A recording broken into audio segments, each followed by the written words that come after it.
John, you have a total vibe out with this new music you have. I'm curious, you tend to describe your music as hip hop, but also there's a little bit of rap involved with pop and R&B. How do you describe the music you make? My actually, what's funny is that for the longest time at the beginning, I was trying to find see what lane I was or what I sounded like. But quickly enough, I discovered that I was mixing that. I've always been a fan of a lot of different genres of music. So whether it's Hall and Oates, whether it was Prince, I would just listen through all that when I was a child and growing up, and I noticed that a lot of my music was blended. Of course, hip hop, which is what I started with, but then it started with a lot of choruses and stuff like that were very much more melodic, and that started to be my trademark. It was building hooks and choruses, easy as eating breakfast, we could say. You touched a bit on it. Who are some of the artists then that influenced you when you were growing up? Oh, like I said, I always like the eccentric ones. I always like to say jokingly that I'm dressed in the devil's clothing doing God's work. And that's the whole idea behind this and Light Warrior Nation, which is my label. But the way I go about it is that whenever I listen to something, the genre doesn't have an effect on me for some weird reason, and that's how I'm able to blend always these things together, and everything just happens. It's even hard to explain, but I could show you an electro song, and I also did a country song that I even sent to Tim McGraw's team to do. So it's like left or right, I'm like a Swiss knife. I could do a couple things. Talk About It is such a bop. I'm curious, how did this song come to you? Actually, what's funny is that that era is I got divorced, right? And basically was living a lot of things. And in an era where on social media, where people sometimes will complain about their relationship on social media before actually talking to their partners about it. It's something that I've noticed a lot. And same for chit chat. We'll get to it later, but they all have concepts and ideas behind it. And talk about it was that. It's like if there's something, as humans, let's talk about it. I don't need to hear from somebody else, and I don't need to hear it on social media when I get home. And I'm like, wow, is that on me? Is it subliminal? No, let's just be real, 100%. And communication is key, and I think we're going to change the world with love. And behind each song, there's always a message of love in the end. Yeah. Good. Is there a songwriting process you have every time, or does it change based on a beat you find? Basically, my thing is when I walk into the studio, it's as we're getting, talking, catching up, we're going to put a bank of beats. And as soon as I see something, it's like, oh, it's like gets my ear, and right away, it won't even start with words. So it's like da da da da da da da da da da da da da. So once you find that rhythm and you like it, then what's the story? Putting the words in. But I'm surprised even when I went with the Rich Gang in Miami to do my EP with the D-Rock, that was the thing is how quickness comes in, but also with a different vibe. It's like that it always comes off different, and I think that's what's going to be good producing with other artists is like just putting my vibe behind them and adding that little funk or soul behind it. You talk a little bit about the production here, and was the original song produced by Danny and KY, or is the remix just the two of them? Actually, the song is actually made by the beat was by Danny Hill, right? Who's a big producer in Quebec on the French market, and we got the beat. And KY is my acolyte, who's also a producer, one of the good ones here in Montreal. And what happens is that when he got the beat, the beat was already there, and he brought it there, he tweaked it, added some things on it as well, and made it what it is. So they teamed up on that one without knowing, but yeah, at the end it gave what it gave, and we want to go get that retro Rockefeller sound, like no late '90s or early 2000s, and I think we did pretty good at it. How hands-on are you when it comes to the production parts of the music you make as well? Well, I have this thing about the artist is not only the one that's up front on the mic.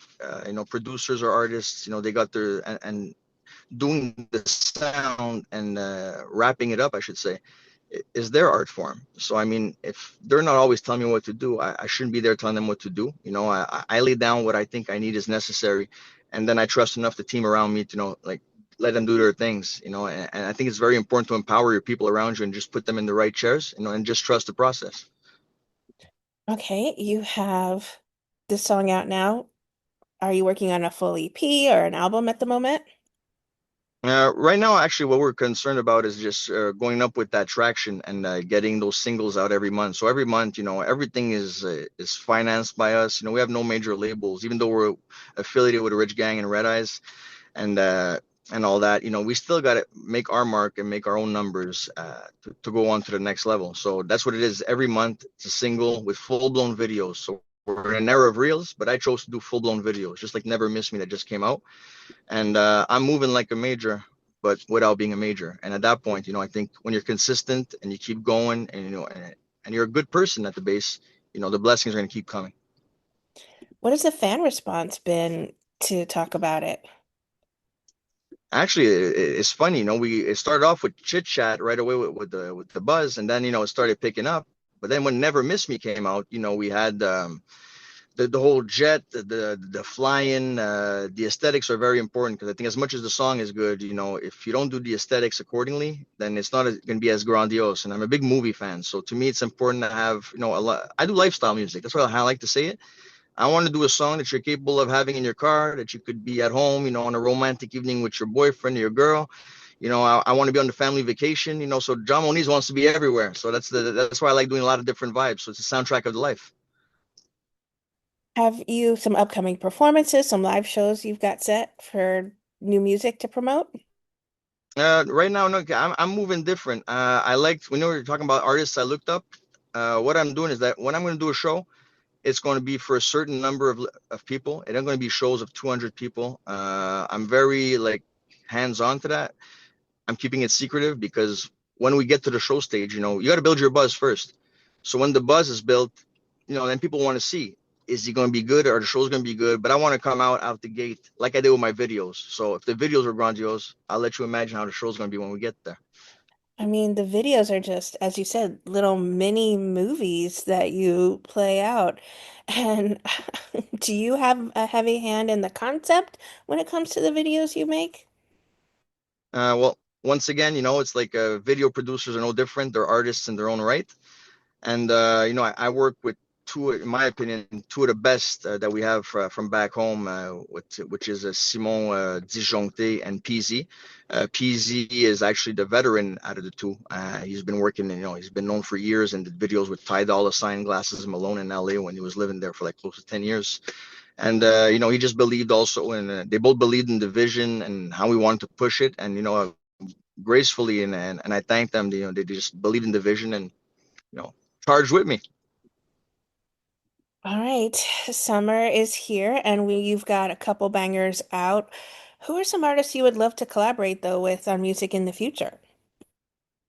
Actually, it's I always figured that when a featuring would be possible or would come, I would take it from there. But I mean, I have respect for any artist that make made at those levels. But if you're looking at for sure Drake, I mean, being from Montreal in Canada, I mean, he really did, I mean, did it even though with all the crap that's been thrown on him. He came out victorious and brought it to another level. So we're just trying to do our same thing here a little for Montreal in some way. So I'd love to do something with him eventually. You know, uh, Bieber, ever since everything that happened to him, I like his humanity, how he became. So for sure, being Canadian as well, it would be great. And then I have other guys like out of nowhere, like Juicy J is one of those rappers that I love that I would do, and he Yeah, shouted me out. yeah. So shout out to Juicy J. And Flow Rider also like connected also. The whole Cash Money family. There's a lot of people I love to work with and from different genres. So who knows? We'll see what life and God gives us. That's right. What would you like to say then to everyone who are fans and supporters of the incredible music you keep putting out, John? What's important for us, I think, especially at our stages, that and I want to thank everybody for the support, but sharing, we're out in 24 countries right now, which is really great, but every day is a hustle. I'm no different. I'm not going to lie about it. It's a stage where you're investing a lot and not getting anything or not that much back, but it's normal. You're building a business, and my background is business as well. So it takes the time, but I just want people to flow with it, and I'm really not about like negativity. I want to shine positive light on whatever is done, and that's how you influence. You could change the world, but you change it one person at a time. And with music, I noticed that it has the power to do that. And after that, I have other ambitions to help the world. But that's really my own goal, the legacy I leave before the money I have. Well said. I think it's, your life over any possessions you could accumulate. Absolutely. I think it's essential. Stay aligned.